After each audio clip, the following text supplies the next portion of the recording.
How to transfer Google Sites to another account. Hey everyone and welcome, I hope you're all doing great. In this video I will show you step by step how to do so. So basically what we're going to be doing today is we have this site here and we have another email account, and we are currently with the first email account. It's pretty much the owner of this site, but we want to transfer it so that the other email is now the owner of this site. So it could be for your own sake. Maybe you wanted to sell it to somebody else. I'm not really sure what you wanted to do with it, but maybe you just, went with a new email and you just wanted to transfer everything to that email now.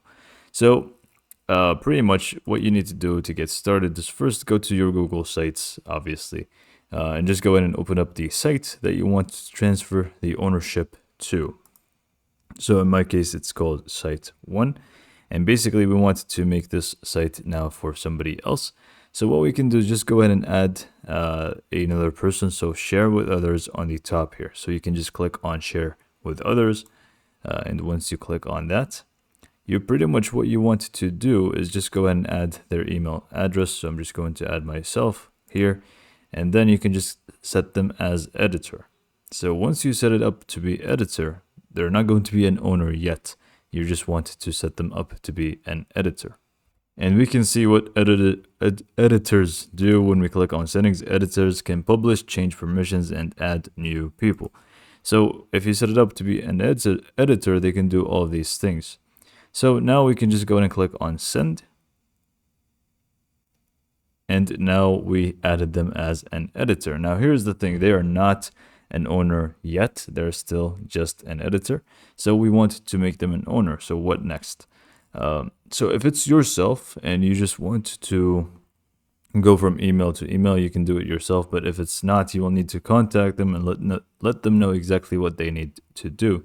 And it is actually very simple. What they need to do is basically just go ahead and open up their email address. So let me just go ahead and open up the other email. So, like I said, just let them go ahead and open up their own email now, and I'm now on the other email. So now that they are on their account, what they need to do is just go ahead and go to Google Sites, so they can just go in and search for Google Sites.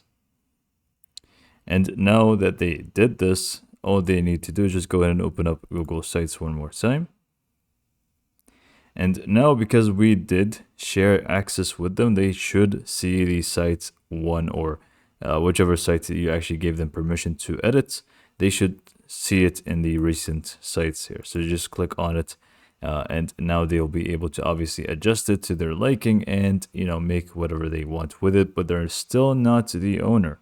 So what do we do now? So just go ahead and ask them to open up the site like we just did, and click on the top right here where you will find 3 different dots. And what you need to do is actually just go ahead and make a copy.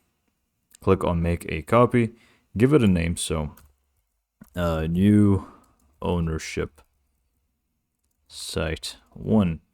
And then you can just go ahead and make sure that the pages is selected entire site and click on OK. And now it should say copying site. And now we should have ourselves with the site number 1. So we can just go back to Google Sites here, and we can actually see we have this new copy. And with this new copy, which is exactly a replica of the one that we had previously, now we can actually see that we are actually the owner of the site, or the other email is now the owner of that site. And at the same time, the other email, which is the first one, does not lose access to being an owner with the first one. So this is pretty much all for this video. Hopefully you found it to be informative, and thanks for watching.